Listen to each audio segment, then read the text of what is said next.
Ladies and gentlemen, these are our distinguished speakers for today's event, and we have currently run through 3 of them, and now we're moving to the 4th speaker on the list, who is going to be speaking on the topic leadership in a recession: how companies can build resilience and thrive.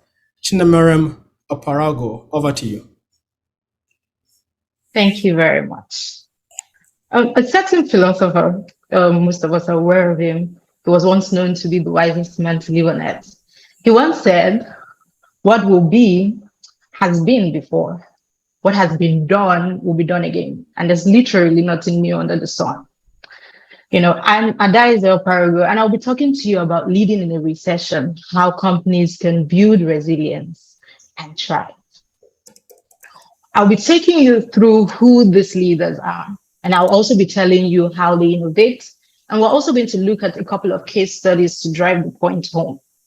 We'll be looking at companies like MailChimp, Booking.com, and Kellogg's. All these companies went through different recessions, and they all came up thriving and better than they were before the recession. At the end of this conversation, really, I want to leave you with one thing. And that one thing is that a crisis is a terrible thing to waste. And that at the center of companies that build resilience and thrive is innovation. Innovation is the way out. When the word recession comes to mind, really, the first thing that people see or that they hear things like bankruptcies, inflation, budget cuts, consumer spending. To make it all worse, there's the ticking of the clock, that's always telling you that you're running out of time. That's what most people see when they think about recession. But the thing is, recession has happened before. It will happen again, and it most likely will continue for a while. So I'm going to be talking to you, like, who is this leader that we're talking about? Who is this leader that would not just survive a recession, but would thrive in that recession? Some of the characteristics that we've seen. Usually in a recession, there are 2 broad categories of leaders that we've seen. One is the one that takes the short-term view, and the other is the one that takes the long-term view. The short-term view usually just reacts to market conditions and, make cuts that would ensure short-term profitability. But the people who take the long-term view sort of focus the company on the long-term goals and move the company in that direction. However, I'm not interested in talking to you about these 2 people. I'm interested in talking to you about the subsets between these 2 categories. In this category, you would find leaders who thrive and build a company that is resilient and will thrive in an economic recession. Now, who are they, and what do they look like? If you were to give a name to a leader who thrived in a recession, what would they look like, or what would she look like? They're agile. And by agile, they move quickly and decisively. Not just that, they're willing to take advantage of opportunities and also initiate new opportunities as well. In fact, one of the companies that I mentioned earlier, Booking.com, their initial plan to leave the travel industry failed woefully. But the reason why that did not push them under, it was because they were agile. And what do I mean? In an agile environment, people are able to experiment quickly, make mistakes, learn quickly, and then start again. Now, the second thing you see is that they're usually open-minded. He or she is not focused on what has been. It's focused on what can we do now to make things better. They are willing to accept this change, and they are willing to move ahead with this change. The third quality that we see is transparency.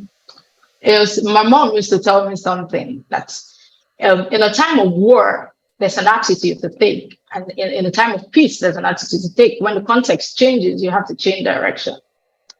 Leaders in a time of recession are usually transparent. This is not the time to think and say, oh, they know where we are, they know where we're going, they know what we're doing. No, this is the time to communicate clearly.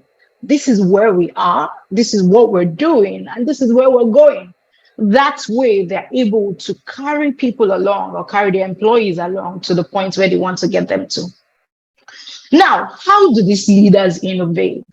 Like, how do they go about to innovate? Remember, I said at the beginning that the crisis is a terrible thing to waste, and innovation is one way to scale through. How do they innovate? Now, we'll see that here. They focus on three things in particular.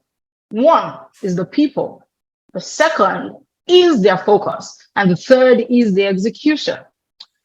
The people, like I said earlier, a leader in time of peace is entirely different from a leader in a time of war. The things you will bring to a peaceful negotiation is different from what you will bring to a battleground. Now, leaders who would build and thrive in a recession must innovate in terms of their people.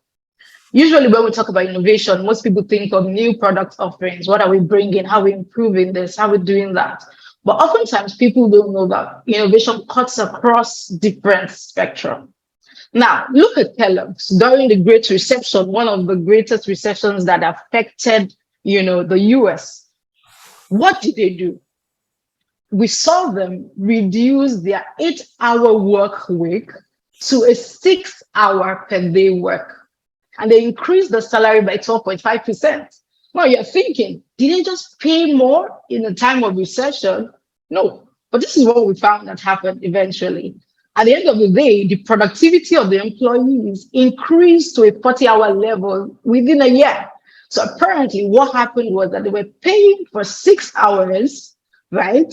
But the employees were giving up to 8 hours. This was based on the innovation that they carried out. We saw the employees becoming more motivated, more productive because they actually enjoyed lesser hours and they were able to give in more. Now, after the people, what else do you need to look at? The question again is, what are we doing? You've figured out the people, you've handled it. Now, what exactly are we doing? Like I said, when the context changes, direction sometimes will change and the plan will change. What you have done in time of peace might not necessarily be what you need to do in the time of war. So what do we do?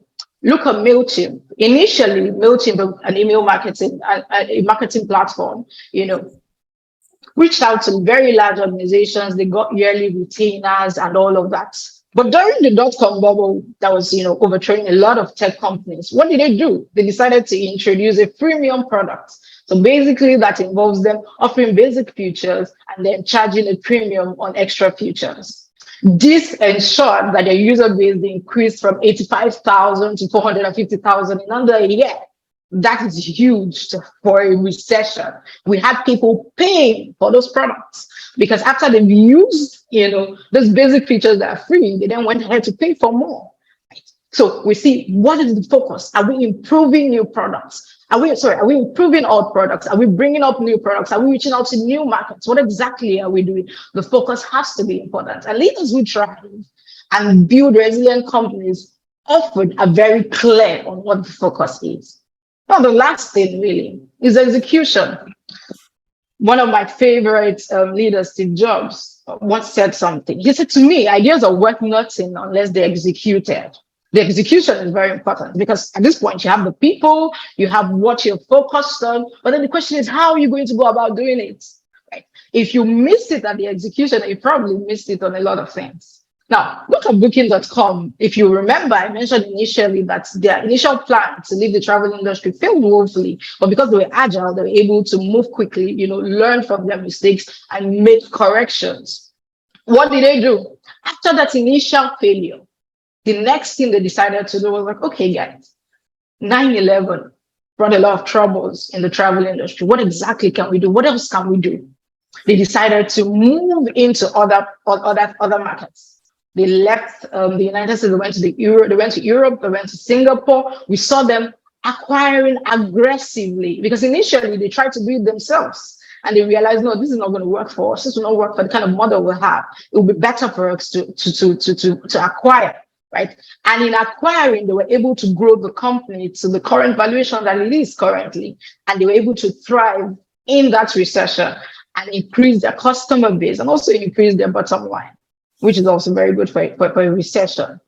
Now, in conclusion, remember I said at the beginning, I want to leave you with one thing, and that is a crisis is a terrible thing to waste. You don't waste a crisis because in a crisis, opportunities abound.